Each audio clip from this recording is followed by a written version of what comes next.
Lord Grimm के लिए चुने गए कौशल को कैसे हंसाया जा सकता है? सबसे पहले, निचले स्तर जल्दी से चले गए। कौशल का सावधानीपूर्वक मिलान करना पूरी तरह से अनावश्यक था। बहुत से लोगों ने बस खाली जगह का एक टुकड़ा चुना, यह पता लगाने के बाद कि वे 20 के स्तर पर पहुंच गए हैं। दूसरा, भले ही स्तर 20 और उससे कम के खिलाड़ियों को अपने स्वयं के पेशे का पता लगाने की अनुमति दी गई हो, कई आने वाले खिलाड़ियों के पास पहले से ही एक सामान्य विचार था, दाना, तलवारबाज या गनर संबंधित। ऐसे खिलाड़ी थे, लेकिन ये कसियो जैसे खिलाड़ी, वे हर वर्ग को आगे बढ़ाने तक चले गए। लेकिन हालांकि 20 के स्तर से नीचे के खिलाड़ी किसी भी प्रकार का कौशल सीख सकते थे, उनकी ताकत उनके हथियारों से सीमित थी। उदाहरण के लिए, यदि आपने शार्पशूटर कौशल फ्लोटिंग बुलेट सीखा है, तो तलवार के साथ कौशल का उपयोग करने का कोई तरीका नहीं था। तो लॉर्ड ग्रिम को यह हुनर के लिए हर वर्ग से हथियार लाने होंगे। बार बार उन्हें आगे पीछे करना बेहद असुविधाजनक होगा, और उन लोगों के लिए जो शुरुआती दौर में इतनी परेशानी की तलाश में हैं, क्या यह सजा की तलाश के समान नहीं होगा? केवल एक बार लोकप्रिय अनस्पेशलाइज्ड खिलाड़ी ही ऐसा काम कर सकते हैं। विशिष्ट खिलाड़ी क्या थे? वे एक वर्ग के बिना खिलाड़ी थे, लेकिन यह कुछ ऐसा था जो तब हुआ जब लेवल कैप 50 था। जब लेवल कैप में वृद्धि हुई और क्लास जागरण की शुरुआत हुई, तो विशिष्ट प्रकार की खेल शैली गायब हो गई। लॉर्ड ग्रिम के कौशल सेट को देखने वाले मौजूदा खिलाड़ी कभी भी विशिष्ट लोगों के बारे में नहीं सोचेंगे। वे केवल हंसेंगे। ये कसियो को लगा जैसे उसने इसके बारे में नहीं सोचा था। लॉर्ड ग्रिम के पास केवल एक खाली कांस्य तलवार थी, और जब वो एक यादृच्छिक दुकान से गुजरा, तो ये कसियो ने वास्तव में इस हथियार को भी बेच दिया। इसके तुरंत बाद वो सीधे गोदाम में स्टोरेज चेस्ट की ओर गया और उसे खोला। एक उपकरण अप्रत्याशित रूप से अंदर पड़ा था। स्थानांतरित करने वाले खाते खाली होने चाहिए। क्या खाली मतलब है कि अनुभव, सोना, बैकपैक्स, स्टोरेज चेस्ट और यहाँ तक मेल भी सभी खाली थे। लेकिन लॉर्ड ग्रिम, जो अभी 10वें सव में स्थानांतरित हुआ था, में अप्रत्याशित रूप से एक उपकरण था। यह कैसे हुआ किसी को नहीं पता था, लेकिन ऐसा लग रहा था कि ये कसियो इसकी उम्मीद कर रहा था। वो जानता था कि उसे यहाँ एक उपकरण मिलेगा, लेकिन उसे खोजने के बाद ये कसियो की अभिव्यक्ति में खुशी का कोई निशान नहीं था। इसके विपरीत, यह दुख से भर गया था। एक बार फिर उनके दाहिने हाथ पर एक दुर्लभ कंपन उभर आया। आखिरी बार ऐसा तब दिखाई दिया था जब उसने एक पतझड़ का पत्ता खो दिया था। अब ऐसा प्रतीत हुआ जब वो इस उपकरण को निकालने जा रहा था। माउस ऊपर चला गया। 1000 संभावना छाता, स्तर 5 वजन 23 किलो, हमले की गति 5, शारीरिक हमला 180, मैजिक अटैक 180। वो यह था। इसमें अतिरिक्त गुण भी नहीं थे। यह व्यावहारिक रूप से एक खाली हथियार था। लेकिन थाउजेंड चांस अम्ब्रेला का शब्द रंग सफेद नहीं था, बल्कि चांदी था।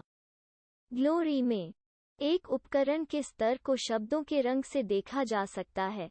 नारंगी, बैंगनी, नीला, हरा, सफेद। सफेद उपकरण में कोई अतिरिक्त गुण नहीं थे।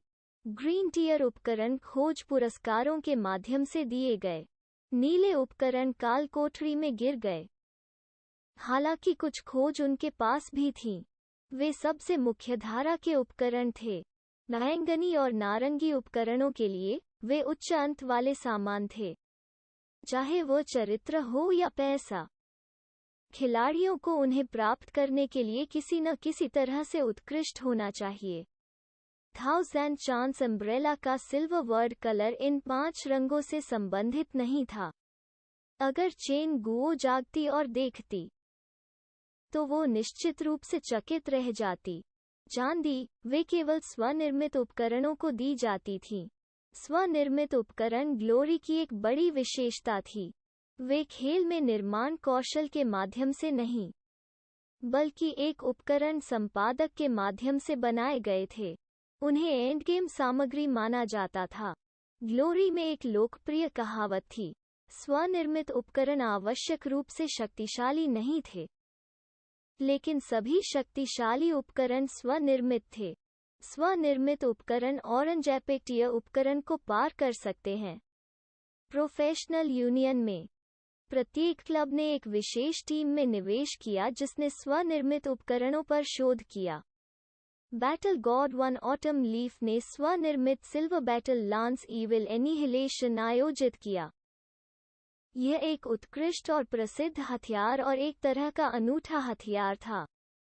एक स्वनिर्मित उपकरण की विशेषता यह थी कि इसे बनाना बेहद कठिन था, लेकिन प्रत्येक अद्वितीय था। केवल यह एक अद्वितीय श्रेष्ठ शिखर महाकाव्य उपकरण हो सकता है, या यह कचरे का एक अनूठा टुकड़ा भी हो सकता है। हजार मौका छाता, यह कचरा था या खजाना? अगर चेन गुओ जागती है, अगर उसे हथियार के गुणों के बारे में पता चलता है, तो वो तुरंत निर्णय ले सकेगी। उच्च गुणवत्ता वाला 1000 चांस अम्ब्रेला वास्तव में समान स्तर के ऑरेंज उपकरण से बेहतर उच्च गुणवत्ता वाला था। 180 फिजिकल अटैक और मैजिक अटैक, यह लेवल 10 ऑरेंज हथियार के बराबर था, लेकिन उच्च हमले वाले हथियार अक्सर भारी और धीमे होते थे। 1000 चांस अम्ब्रेला भारी नहीं था और इसकी औसत अटैक स्पीड 5 थी। यहाँ तक लेवल 10 ऑरेंज हथियारों की तुलना में बस इस बिंदु पर भरोसा करना उन्हें पार करने के लिए पर्याप्त था।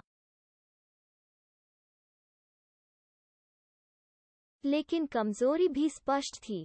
1000 चांस अम्ब्रेला में केवल मूलभूत विशेषताएं थीं जिनमें कोई अतिरिक्त वृद्धि नहीं हुई थी।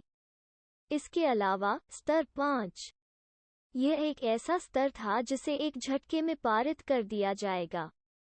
लेकिन ये कसियो ने इनके बारे में नहीं सोचा, क्योंकि वो जानता था कि यह हजारों मौका वाली छतरी एक सच्चा स्वर्गीय काम है। अनगिनत प्रयोगों और असफलताओं के बाद इस स्तर 5000 चांस अम्ब्रेला को बनाने में सक्षम होना पहले से ही एक बड़ी उपलब्धि थी। स्वनिर्मित उपकरणों की एक विशेषता यह थी कि तर्क और योजना के बाद उन्हें लगातार उन्नत किया जा सकता था। इसलिए स्वनिर्मित हथियार कभी भी पुराने नहीं हो सकते थे और उपकरण संपादक के माध्यम से लगातार उन्नत किए जा सकते थे। ये कसियो ने धीरे से 1000 चांस अम्ब्रेला निकाला और उसे लॉर्ड ग्रिम के हाथों में रख दिया। चलो शुरू करते हैं, उसने धीमी आवाज में कहा और तुरंत लॉर्ड ग्रिम को ग्रीन फॉरेस्ट कालकोठरी में नियंत्रित कर लिया। ऐसा लग रहा था जैसे लॉर्ड ग्रिम ने उनकी आज्ञा सुन ली हो। ग्रीन फॉरेस्ट एक 5 व्यक्ति कालकोठरी था जिसमें प्रवेश करने के लिए एक खिलाड़ी को स्तर 5 होना आवश्यक था। स्तर 10 और उससे ऊपर के खिलाड़ियों की उपलब्धियां मान्य नहीं थीं, जिसका अर्थ है कि वे इस कालकोठरी के लिए विभिन्न लीडरबोर्ड में भाग नहीं ले सकते थे। कई खुली पार्टियां कालकोठरी के बाहर बैठ गईं। जब लॉर्ड ग्रिम पहुंचे तो उन्हें कुछ निमंत्रण मिले। ये कसियो ने सावधानी से नहीं चुना और एक टीम चुनी जिसे एक और व्यक्ति की जरूरत थी। अच्छा, जैसे ही उसने प्रवेश किया, ये कसियो ने उस पार्टी नेता स्लीपिंग मून को चिल्लाते हुए सुना, हम छिपे हुए बॉस से बूंदों को कैसे विभाजित करने जा रहे हैं? ये कसियो ने पूछा। ओह, कितना विचारपूर्ण। स्लीपिंग मून के बिना सोचे समझे बोलने से ऐसा लग रहा था कि वो नौसिखिया नहीं है। कम से कम उसने यह तो नहीं पूछा कि छिपा हुआ बॉस क्या होता है। छिपे हुए बॉस से मिलने का मौका पाने के लिए पार्टी का गठन करना पड़ा। कालकोठरी में प्रवेश करने पर सिस्टम कुछ संकेत देगा। छिपे हुए बॉस की ताकत कालकोठरी के अंतिम बॉस से थोड़ी अधिक मजबूत थी, लेकिन एक सामान्य बॉस द्वारा नहीं गिराए जाने वाले उपकरण उसमें से फट सकते थे। दरअसल, ये कसियो के चरम पेशेवर स्तर के साथ उसके पास छोटे से काल कोठरी को अकेले करने के लिए पर्याप्त कौशल था। हालांकि छिपे हुए बॉस से मिलने के लिए पार्टी बनाना जरूरी था।